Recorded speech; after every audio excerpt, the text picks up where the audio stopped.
Hello, good morning all. നമ്മൾ ക്ലാസ്സിൻ്റെ introduction, income tax, law and practices, നമ്മളുടെ tax planning, നമ്മൾ ഇന്നലെ അതിൻ്റെ ഇൻട്രൊഡക്ഷൻ ഞാൻ നിങ്ങൾക്ക് തന്നു. നിങ്ങളതിൻ്റെ ഇൻട്രൊഡക്ഷൻസ് നമ്മൾ എങ്ങനെയാണ് നമ്മുടെ ക്ലാസ് ഡീൽ ചെയ്യണമെന്ന് നിങ്ങൾ മനസ്സിലാക്കിയിട്ടുണ്ടാവും. നമ്മുടെ ക്ലാസ് തുടങ്ങുകയാണ്. ഞാൻ പറഞ്ഞു നിങ്ങളോട്, നമ്മൾ ഓൺലൈൻ ക്ലാസ് നമ്മൾ തുടങ്ങുകയാണ്. നമുക്ക് കോളേജ് ഇനിയിപ്പോൾ ജൂൺ കഴിഞ്ഞ് ജൂലൈയിലും ക്ലാസ് തുറക്കുമെന്ന് എനിക്ക് തോന്നുന്നില്ല. ജൂലൈയും ഓഗസ്റ്റൊക്കെ കഴിഞ്ഞാലും ഒരു പക്ഷേ ഇപ്പോഴത്തെ ഒരു പാൻഡമിക് സിറ്റുവേഷനിൽ തുറക്കാൻ പറ്റുമെന്ന് തോന്നുന്നില്ല. അപ്പോൾ നമ്മൾ ക്ലാസ് നമ്മൾ വൈകിപ്പിക്കണ്ട എന്ന് കരുതിയിട്ടാണ് നമ്മൾ ക്ലാസ് തുടങ്ങുന്നത്.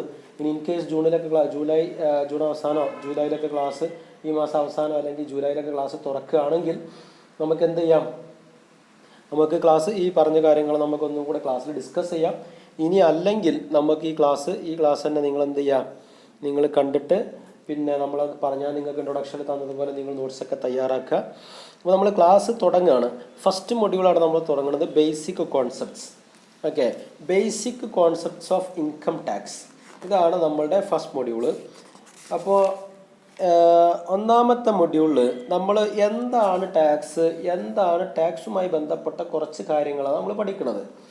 ഞാൻ നിങ്ങൾക്ക് ഇൻട്രൊഡക്ഷനിൽ അതിൻ്റെ സിലബസ് ഞാൻ നിങ്ങൾക്ക് പരിചയപ്പെടുത്തി തന്നിരുന്നു. ഓക്കെ, അപ്പോൾ ഇതിൻ്റെ ബേസിക് കോൺസെപ്റ്റിൽ നമ്മൾ പഠിക്കുമ്പം ആദ്യം അറിയേണ്ടത് എന്താണ് ടാക്സ് എന്നുള്ളതാണ്. എന്താണ് ടാക്സ്? ടാക്സ് എന്ന് പറഞ്ഞു കഴിഞ്ഞാൽ it is a compulsory contribution to state revenue. നമ്മളുടെ സ്റ്റേറ്റിൻ്റെ വരുമാനത്തിലേക്ക് അവിടുത്തെ ഓരോ പൗരന്മാരും അവരുടെ വരുമാനത്തിൽ നിന്ന് കൊടുക്കേണ്ട ഒരു നിശ്ചിത വിഹിതമാണ് ടാക്സ് എന്ന് പറയുന്നത്. Okay, levied by the government on workers' income and business profits or added to the cost of some goods, services and transactions. Okay, by law, taxpayers must file an income tax return annually to determine their tax obligations. എല്ലാ വർഷവും അവസാനം നമ്മൾ ഓരോരോ വരുമാനം കിട്ടുന്ന ഓരോരുത്തരും എന്ത് ചെയ്യണം, അവർക്ക് എത്ര വരുമാനം ഈ വർഷം കിട്ടി, അവർ ഏതൊക്കെ രീതിയിൽ ആ വരുമാനം ഗവൺമെൻറ് നിശ്ചയിച്ചിട്ടുള്ള കുറേ ഡിഡക്ഷൻസിൻ്റെ കുറേ കാര്യങ്ങളുണ്ടാവും. അപ്പോൾ നമ്മൾ നിങ്ങൾ ഒരു പക്ഷേ നിങ്ങൾക്ക് ഓർമ്മ ഉണ്ടാവും, PF കോൺട്രിബ്യൂഷൻ, അതുപോലെ നമ്മുടെ ടാക്സിൽ നമുക്ക് അനുവദിക്കപ്പെട്ടുള്ള നമ്മളുടെ ഡിഡക്ഷൻസിൽ ഏതൊക്കെ നമ്മൾ ഇൻവെസ്റ്റ് ചെയ്തു, അതുമായി ബന്ധപ്പെട്ട കാര്യങ്ങൾ ഒക്കെ നമ്മൾ ഗവൺമെൻറ്റിന് ഒരു റിട്ടേൺ ഫയൽ ചെയ്യണം. റിട്ടേൺ ഫയൽ ചെയ്യുക എന്ന് പറഞ്ഞാൽ അതിൻ്റെ ഒരു ഡീറ്റെയിൽ നമ്മൾ എന്ത് ചെയ്യണം, ഗവൺമെൻറ്റിന് സബ്മിറ്റ് ചെയ്യണം. നമുക്ക് ഏതൊക്കെ രീതിയിലാണ് വരുമാനം കിട്ടി, ഓരോരോ മാസം എത്ര ശമ്പളം കിട്ടി, എത്ര നമ്മൾ PF അങ്ങനെ 12 മാസം ടോട്ടൽ എത്ര ശമ്പളം കിട്ടി, എത്രയാണ് നമ്മൾ PF കൊടുത്തത്, എത്രയാണ് നമ്മൾ LIC ഇൻവെസ്റ്റ് ചെയ്തത്, എത്രയാണ് നമ്മൾ ഡൊണേഷൻസ് കൊടുത്തത്, അങ്ങനെയുമായി ബന്ധപ്പെട്ട കാര്യങ്ങൾ. പിന്നെ നമ്മുടെ ഹൗസ് പ്രോപ്പർട്ടിയിൽ നമുക്ക് എത്ര ഇൻകം ഉണ്ട്, ബിസിനസ് പ്രോഫിറ്റിൽ നമുക്ക് എത്ര ഇൻകം വന്നിട്ടുണ്ട്, ക്യാപിറ്റൽ ഗെയിൻസ് എന്തെങ്കിലും വന്നിട്ടുണ്ടോ, അതർ ഇൻകംസിൽ നമുക്ക് എന്തൊക്കെ ഇൻകംസ് വന്നിട്ടുണ്ട് എന്നുള്ള നമ്മളുടെ ഇൻകവുമായി ബന്ധപ്പെട്ടിട്ടുള്ള കംപ്ലീറ്റ് ഡീറ്റെയിൽസ് നമ്മൾ ഗവൺമെൻറ്റിന് എന്ത് ചെയ്യണം, നമ്മൾ ഒരു റിട്ടേൺ ഉണ്ടാക്കി. റിട്ടേൺ എന്ന് പറഞ്ഞാൽ അതിൻ്റെ ഡീറ്റെയിൽസ് നമ്മൾ ഗവൺമെൻറ്റിന് സബ്മിറ്റ് ചെയ്യണം. അതിനെ നമ്മൾ സാധാരണ ഫയലിംഗ് ഓഫ് റിട്ടേൺ എന്നാണ് പറയാം. ഓക്കെ, ഫയലിംഗ് ഓഫ് റിട്ടേൺ, നമ്മൾ ഫയൽ ചെയ്യണം, ഗവൺമെൻറ്റിന് നമ്മൾ കാണിക്കണം. ഓക്കെ, അത് വെച്ചിട്ടാണ് ഗവൺമെൻറ് എന്ത് ചെയ്യുക, നമ്മളുടെ ടാക്സ് നമുക്ക് ഓൾറെഡി ഒരു ടാക്സിൻ്റെ ഒരു റേറ്റ് ഉണ്ടാവും. നമ്മുടെ ആക്റ്റിൽ, നമ്മുടെ ഇൻകം ടാക്സ് ആക്ട് എല്ലാ വർഷവും ബജറ്റ് പ്രഖ്യാപിക്കുമ്പോൾ ഫിനാൻസ് ബില്ല് അവിടെ അവതരിപ്പിക്കും. പിന്നീട് അത് അംഗീകരിക്കപ്പെടും പാർലമെൻറ്റിൽ. അതിനത് ഫിനാൻസ് ആക്റ്റാക്കി മാറ്റും.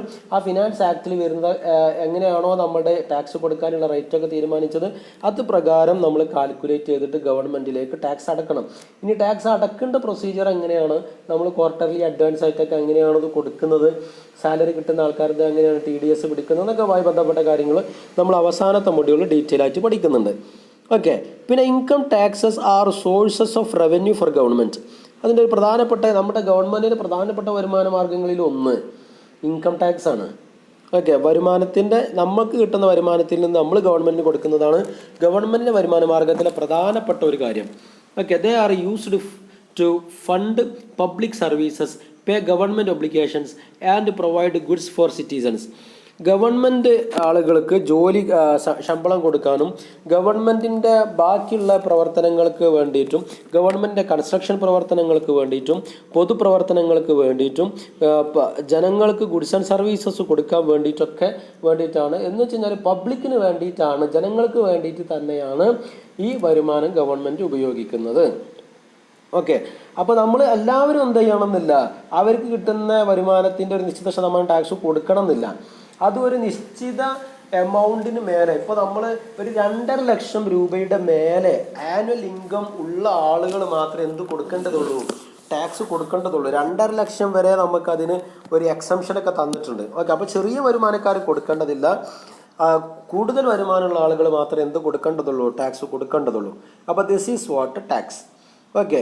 ഇനി ഇൻകം ടാക്സിൻ്റെ ലോ എന്ന് പറഞ്ഞു കഴിഞ്ഞാൽ, നമ്മളിപ്പോൾ ഉള്ള ഇൻകം ടാക്സിൻ്റെ law, the present law of income tax is contained in the income tax act 1961. Okay. 1961 income ടാക്സിൻ്റെ ലോ ആണ് നമ്മൾ ഇപ്പോഴും ഫോളോ ചെയ്ത് വരുന്നത്. ആ ഇൻകം ടാക്സ് ലോ ഇടയ്ക്കിടയ്ക്ക് അമെൻഡ് ചെയ്തുകൊണ്ടിരിക്കും, അതിൽ ചില മാറ്റങ്ങളൊക്കെ വന്നുകൊണ്ടിരിക്കും. ഓക്കെ. അപ്പോൾ the income tax act contains the provisions for determination of taxable income. Taxable ഇൻകത്തിൻ്റെ calculation എങ്ങനെയാണ്, determination of tax liability, procedure for assessment, appeal, penalties and prosecutions. എങ്ങനെയാണ് നമ്മൾ ഇൻകം ടാക്സ് അസസ് ചെയ്യേണ്ടത്, അതിൻ്റെ പ്രൊസീജിയർ എങ്ങനെയാണ്, അതുമായി ബന്ധപ്പെട്ട കാര്യങ്ങൾ, അതിൻ്റെ പെനാൽറ്റീസ്, അതിൻ്റെ ഫൈന് കാര്യങ്ങളൊക്കെ ഇൻകം ടാക്സ് ലോയിൽ കൃത്യമായിട്ട് പറഞ്ഞിട്ടുണ്ടാവും. Okay. It also lays down the powers and duties of various income tax authorities. Income tax അതോറിറ്റീസിൻ്റെ ഡ്യൂട്ടീസിനെ കുറിച്ചും പവേഴ്സിനെ കുറിച്ചും ഇൻകം ടാക്സ് ലോയിൽ പറഞ്ഞിട്ടുണ്ടാവും. അത് നമ്മൾ 4ാമത്തെ മൊഡ്യൂൾ പഠിക്കുമെന്ന് ഞാൻ പറഞ്ഞു നിങ്ങളോട്. ഇൻകം ടാക്സ് അതോറിറ്റീസിൻ്റെ പവേഴ്സാണ് നമുക്ക് 4ാമത്തെ മൊഡ്യൂൾ കംപ്ലീറ്റ് പഠിക്കാനുള്ളത്. Okay. The income tax law comprises the Income Tax Act 1961, Income Tax Rule 1962, and notifications and circulars issued by the Central Board of Direct Taxes. CBDT ഒരു പ്രധാനപ്പെട്ട അതോറിറ്റിയാണ്. Annual finance acts and judicial pronouncements by supreme court and high courts. ഇതൊക്കെ income tax ആക്റ്റിൽ വരുന്ന കാര്യങ്ങളാണ്. Income tax law എന്ന് പറയുന്നത് എന്തല്ല, ഒരു പിന്നെ ഒരു ആക്ട്, മാറ്റം വരാത്തൊരു സംഭവമല്ല. അതിലെന്തൊക്കെ ഉൾക്കൊള്ളുന്ന അറിയാം നിങ്ങൾ. ഇൻകം ടാക്സ് ലോയില് ഇൻകം ടാക്സ് ആക്ട് 1961 പറഞ്ഞിട്ടുള്ള കാര്യങ്ങളൊക്കെ ഉൾക്കൊള്ളും. അതിൽ വരുന്ന അമെൻമെൻറ്റ്സ് ഒക്കെ വരും. ഓക്കെ. പിന്നെ അതുപോലെ ഇൻകം ടാക്സ് 1962 ഇൻകം ടാക്സിൻ്റെ റൂളുണ്ട്, അതും ഇൻകം ടാക്സ് ലോൻ്റെ ഭാഗമാണ്. അതുപോലെ CBDT ഓരോ സമയാസമയം ഇഷ്യൂ ചെയ്യുന്ന നോട്ടിഫിക്കേഷൻസും സർക്കുലേഴ്സും ഇൻകം ടാക്സ് ലോൻ്റെ പരിരക്ഷയുള്ളതാണ്. പിന്നെ നമ്മുടെ എല്ലാ വർഷവും ബജറ്റ് പ്രഖ്യാപിക്കുന്ന സമയത്ത് ആനുവൽ ബജറ്റ് ഉണ്ടാവുമല്ലോ, യൂണിയൻ ആനുവൽ ബജറ്റ്, അതിൽ നമ്മൾ എന്താണ് കാര്യമായിട്ടുണ്ടാവല് ഫിനാൻസിൻ്റെ ബില്ല് അവതരിപ്പിക്കലാണ്. അപ്പോൾ നമ്മുടെ ഫിനാൻസ് അത് അംഗീകരിക്കുക കഴിഞ്ഞതിന് ശേഷം വരുന്ന ഫിനാൻസ് ആക്ടിൽ വരുന്ന കാര്യങ്ങൾ ഇൻകം ടാക്സ് ലോൻ്റെ ഭാഗമാണ്. പിന്നെ ഓരോരോ കേസുമായി ബന്ധപ്പെട്ടിട്ടൊക്കെ സുപ്രീം കോടതിയും അതുപോലെ ഹൈക്കോടതിയും വരുത്തുന്ന അവരുടെ പ്രൊനൗൺസ്മെൻറ്റ്സുകളും എന്താണ്, ഇൻകം ടാക്സ് ലോൻ്റെ ഭാഗമായിരിക്കും. ഓക്കെ.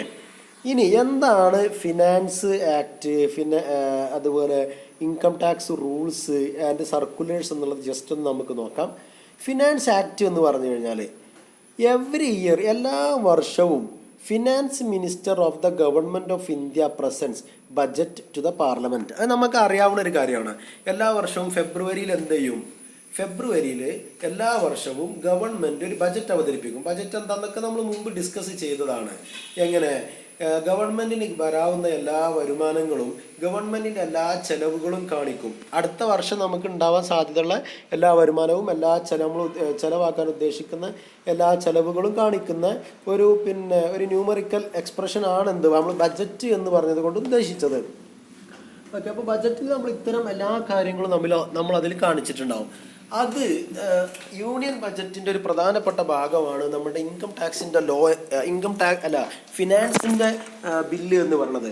ഈ ഫിനാൻസ് ബില്ലിലാണ് നമ്മൾ സാധാരണഗതിയിൽ എന്ത് ചെയ്യുക, നമ്മൾ ഇൻകം ടാക്സ് കൊടുക്കേണ്ട ആളുകൾ ഏത് റേറ്റിലാണ് ടാക്സ് കൊടുക്കേണ്ടത്, കമ്പനീസ് അവരുടെ പ്രോഫിറ്റിന് ഏത് റേറ്റിലാണ് ടാക്സ് കൊടുക്കേണ്ടതെന്നൊക്കെയുള്ള കാര്യങ്ങൾ ഫിനാൻസ് മിനിസ്റ്റർ അവതരിപ്പിക്കുക. ഓക്കെ, ഈ വർഷം നമ്മുടെ നിർമ്മല സീതാരാമൻ അവതരിപ്പിച്ച ബജറ്റ് ഒരുപക്ഷെ നിങ്ങൾ ശ്രദ്ധിച്ചിട്ടുണ്ടാവും. അത് നമ്മുടെ ഈ പ്രാവശ്യം നമ്മൾ വരുമാനം ഉണ്ടാവുന്ന ആളുകൾ, ഇപ്പോൾ ഈ ഫിനാൻഷ്യൽ ഇയറിൽ വരുമാനം ഉണ്ടാവുന്ന ആളുകൾ അവരുടെ ടാക്സ് ഈ വർഷാവസാനം അല്ലെങ്കിൽ അടുത്ത വർഷം തുടക്കത്തിൽ കൊടുക്കണമല്ലോ. അപ്പോൾ അവർ എങ്ങനെയാണ് അവരുടെ ഇൻകം കാൽക്കുലേറ്റ് ചെയ്യേണ്ടത്, ഏത് റേറ്റിലാണ് കൊടുക്കേണ്ടതെന്നൊക്കെ ഈ ഫിനാൻസ് ബില്ലിലാണ് വരിക. അപ്പോൾ അങ്ങനെയാണ് നമ്മൾ ഓരോ വർഷവും ടാക്സ് കൊടുക്കേണ്ട റേറ്റ് തീരുമാനിക്കുന്നതും സ്ലാബ് തീരുമാനിക്കുന്നതൊക്കെ അതാത് വർഷങ്ങളിലുള്ള ബജറ്റിൽ ഫിനാൻസ് ബില്ല് വരുന്ന സമയത്താണ്. ഓക്കെ, ആ ഫിനാൻസ് ബില്ല് പിന്നെ പാർലമെൻറ്റ് അംഗീകരിക്കുമ്പോൾ ഫിനാൻസ് ആക്റ്റായി മാറും. അപ്പോൾ എല്ലാ വർഷവും ബജറ്റിൽ അവതരിപ്പിക്കും. Once the finance bill is approved by the parliament and gets the assent of the president of India, Indian പ്രസിഡന്റിൻ്റെ സിഗ്നേച്ചർ കിട്ടുകയും പാർലമെൻറ്റ് അംഗീകരിക്കുകയും ചെയ്യപ്പെട്ടാൽ, എന്ന് വെച്ചാൽ ആദ്യം പാർലമെൻറ്റ് അംഗീകരിച്ചിട്ടാണല്ലോ സിഗ്നേച്ചറിന് നമ്മുടെ പ്രസിഡന്റിൻ്റെ അടുത്തേക്ക് വിടുക. അങ്ങനെ പ്രസിഡന്റ് സൈൻ ചെയ്ത് കഴിഞ്ഞാൽ അത് ആക്റ്റായി മാറി. It becomes finance act. അപ്പോൾ ഫിനാൻസ് ആക്ട് എന്താണെന്ന് മനസ്സിലായല്ലോ. ഇതൊരു ഇൻകം ടാക്സിൻ്റെ തുടക്കമാണ്. നമ്മുടെ ഇൻകം ടാക്സിൻ്റെ ആക്ട് 1961 അവിടെ ഉണ്ട്. ഓരോ വർഷവും ഫിനാൻസ് ആക്ട് ആ വർഷത്തെ ഇൻകത്തിൻ്റെ ഓരോ ആളുകളെ സംബന്ധിച്ചും, ഇൻകം ഉള്ള ഓരോ ആളുകളെ സംബന്ധിച്ചും വളരെ പ്രധാനപ്പെട്ടതാണ്. അവർ ഏത് രീതിയിലാണ് അവരുടെ ടോട്ടൽ ഇൻകം കാൽക്കുലേറ്റ് ചെയ്യേണ്ടത്, അവർ ഏത് രീതിയിലാണ് ടാക്സ് കൊടുക്കേണ്ടത്, എത്രയാണ് അവർ ടാക്സ് കൊടുക്കാനുണ്ടാവുക, അതിൻ്റെ കമ്പ്യൂട്ടേഷനൊക്കെയുമായി ബന്ധപ്പെട്ട് വളരെ ഇമ്പോർട്ടൻ്റ് ആയിട്ടുള്ളൊരു സംഭവമാണ് ഫിനാൻസ് ആക്ട്. അത് എല്ലാ വർഷവും എന്ത് ചെയ്യും, എല്ലാ വർഷവും അതിങ്ങനെ പുതിയ ഫിനാൻസ് ആക്ടുകൾ വന്നുകൊണ്ടിരിക്കും. എല്ലാ വർഷവും വരും. അതുകൊണ്ടാണ് നമുക്ക് കഴിഞ്ഞ വർഷം ഉപയോഗിച്ച ബുക്ക് ഈ വർഷം ഉപയോഗിക്കാൻ പറ്റാത്തത്. അതിൽ ബേസിക് കാര്യങ്ങളൊക്കെ നമുക്ക് അതുതന്നെയാണെങ്കിൽ പോലും നമുക്ക് ആ ബുക്ക് ഉപയോഗിക്കാൻ പറ്റില്ല. കാരണം ചെറിയ ചെറിയ മാറ്റങ്ങൾ വന്നിട്ടുണ്ടാവും. എല്ലാ കൊല്ലവും ഫിനാൻസ് ആക്ടിൽ ചെറിയ ചെറിയ മാറ്റങ്ങൾ വരും. ഓക്കെ, ഇനി നോക്കുക, നമ്മൾ ഈ വർഷം വന്നിട്ടുള്ള മാറ്റങ്ങളെ കുറിച്ച് നമ്മൾ ഡീറ്റെയിൽ ആയിട്ടൊന്ന് ഡിസ്കസ് ചെയ്യും.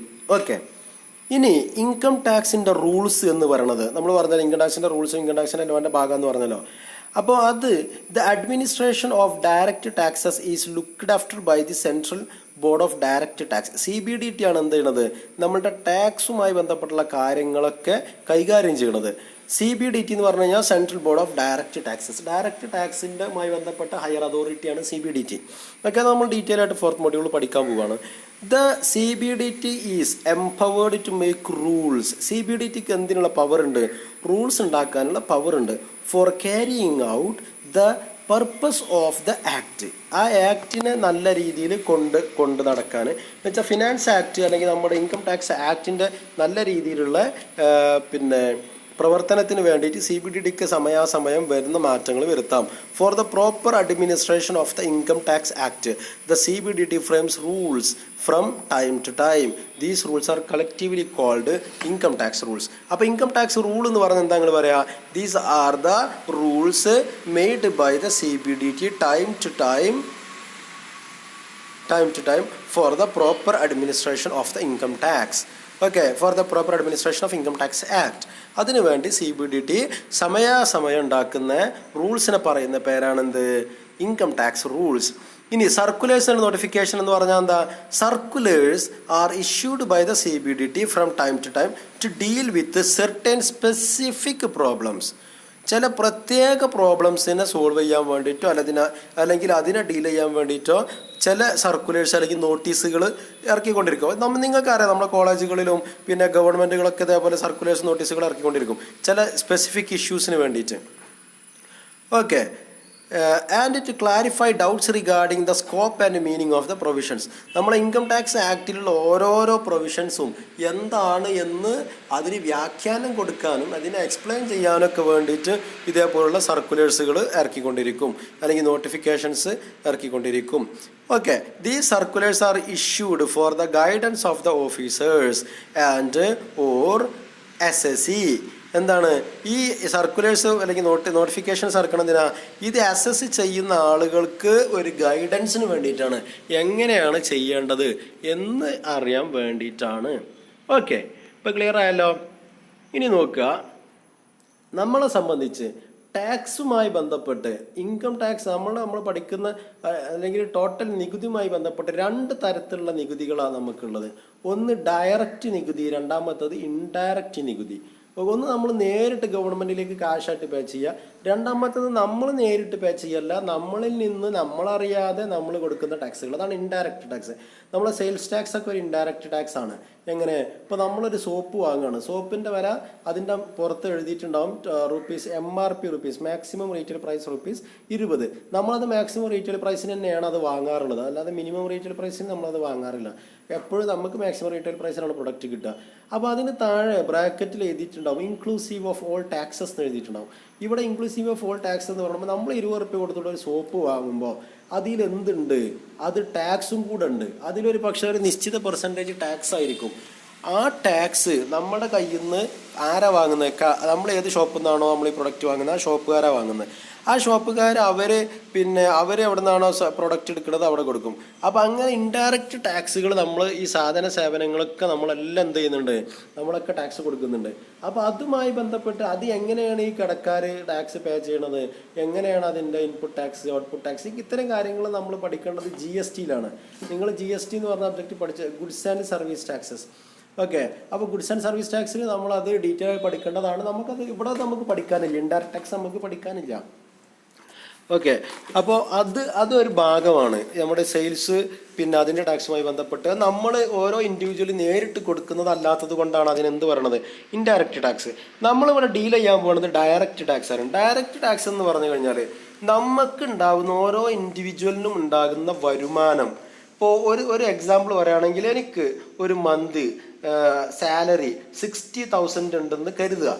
ഓക്കെ, അപ്പോൾ എനിക്ക് ഒരു വർഷം എത്ര സാലറി ആവും? 7,20,000 ആയിരിക്കും എൻ്റെ ഒരു വർഷത്തെ സാലറി. ഓക്കെ, അപ്പോൾ ഈ ഒരു വർഷത്തെ സാലറി 7,20,000 എനിക്ക് കിട്ടുന്നതിൽ നിന്ന് ഞാൻ എന്ത് ചെയ്യണം? ഒരു നിശ്ചിത എമൗണ്ട് ഗവൺമെൻറ്റിലേക്ക് കൊടുക്കണം. എൻ്റെ വരുമാനത്തിൻ്റെ ഒരു ഭാഗം ഗവൺമെൻറ്റിന് കൊടുക്കണം. എന്തിന്? ഗവൺമെൻറ്റിൻ്റെ പ്രവർത്തനം, പബ്ലിക്കിന് വേണ്ടി ഗവൺമെൻറ് ഒരുപാട് സർവീസുകൾ ചെയ്യുന്നതിന് ഫണ്ട് കണ്ടെത്താൻ വേണ്ടിയിട്ട് ഗവൺമെൻറ്റിന് കൊടുക്കണം. അത് ഞാൻ തന്നെ ഡയറക്റ്റ് ക്യാഷായിട്ട് കൊടുക്കണം എന്നർത്ഥം.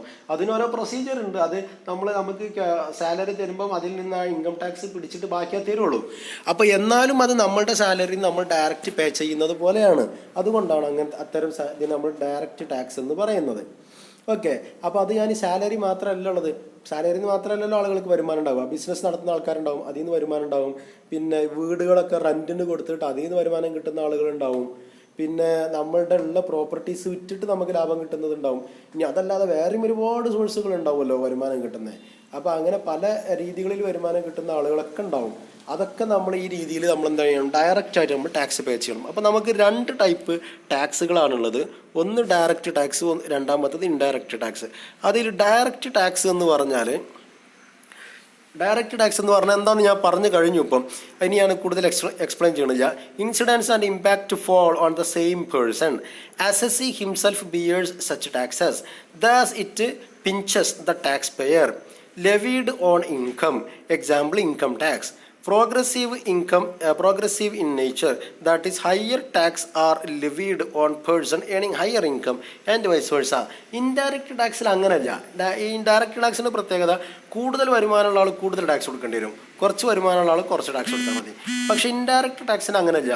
ഒരു പ്രൊഡക്റ്റ്, ഇപ്പോൾ ഒരു സോപ്പ് 20 റുപ്യൻ്റെ സോപ്പ് ഞാൻ വാങ്ങിയാലും നല്ല കാശുള്ള വേറൊരാൾ വാങ്ങിയാലും ഒരുപാട് ഇൻകമുള്ള വേറൊരാൾ വാങ്ങിയാലും, ഇപ്പോൾ 60,000 മാസം ശമ്പളത്തില്ല ഞാൻ നേരത്തെ പറഞ്ഞത്, 60,000 മാസം ശമ്പളമുള്ള ഞാൻ വാങ്ങിയാലും, പിന്നെ 1,70,70,000 വരുമാനമുള്ള അല്ലെങ്കിൽ 6 ലക്ഷം വരുമാനമുള്ള വേറെ ആരെങ്കിലും വാങ്ങിയാലും, 6 ലക്ഷം വരുമാനമുള്ള വേറെ ആരെങ്കിലും വാങ്ങിയാലും 20 റുപ്യൻ്റെ സോപ്പിന് കൊടുക്കേണ്ട ടാക്സ് സെയിം ആയിരിക്കും.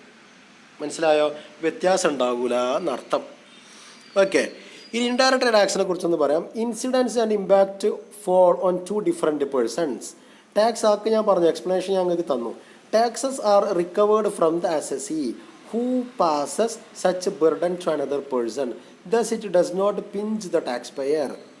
Levied on goods and services, thus these types of tax leads to inflation and have wider base. Example GST, custom duty, etc. ഇതൊക്കെ തന്നെയാണ് ഡയറക്റ്റ് ടാക്സ് തന്നെയാണ്.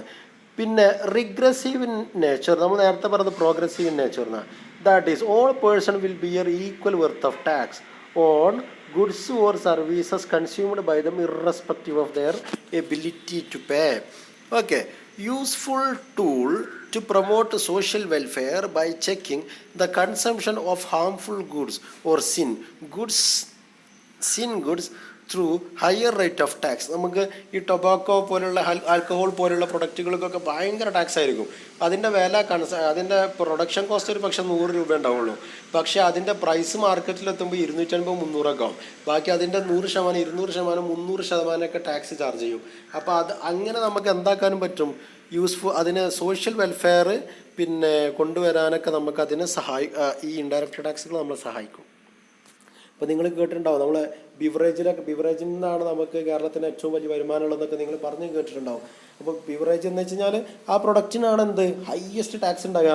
അതിനെ ഡിമോട്ട് ചെയ്യാൻ വേണ്ടിയിട്ടും നമുക്ക് എന്ത് ചെയ്യാം, വലിയ ടാക്സ് ചാർജ് ചെയ്തുകൊണ്ട് ആൾക്കാരെ വാങ്ങാൻ കഴിവില്ലാത്തവരാക്കിക്കൊണ്ട് ആ പ്രൊഡക്റ്റിന് ഹാംഫുൾ ആയതുകൊണ്ട്, അതൊരു സോഷ്യൽ ന്യൂസൻസ് ആയതുകൊണ്ട് അത്തരം പ്രൊഡക്റ്റ്, ഇപ്പോൾ നമ്മൾ ടൊബാക്കോ അതുപോലുള്ള മയക്കുമരുന്ന് ഉൽപ്പന്നങ്ങൾ, അതൊക്കെ ഇല്ലീഗലാണ്. ടൊബാക്കോ ഇല്ലീഗലല്ല, പക്ഷെ മയക്കുമരുന്ന് ഉൽപ്പന്നങ്ങളൊക്കെ ഇല്ലീഗലാണ്. ചിലതൊക്കെ നമ്മൾ ഭയങ്കര പ്രശ്നങ്ങൾ ഉണ്ടാക്കുന്നതൊക്കെ ഇല്ലീഗലാക്കും. വലിയ പ്രശ്നങ്ങളില്ലാത്തത് സാമൂഹിക ന്യൂസൻസ് ഉള്ള ഇപ്പോൾ നമ്മളെ ആൽക്കഹോളും ടൊബാക്കോ ഒക്കെ പോലുള്ള പ്രൊഡക്റ്റുകൾ നമ്മൾ എന്താക്കും, ഭയങ്കര ഹെവി ആയിട്ടുള്ള ടാക്സ് ചാർജ് ചെയ്തുകൊണ്ട് ഡിമോട്ട് ചെയ്യും. Okay, clear.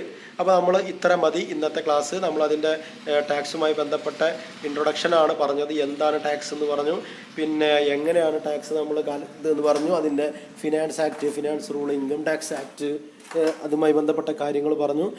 നമ്മൾ ഏതൊക്കെ ടൈപ്പ് ടാക്സുകളുള്ളതെന്ന് പറഞ്ഞു.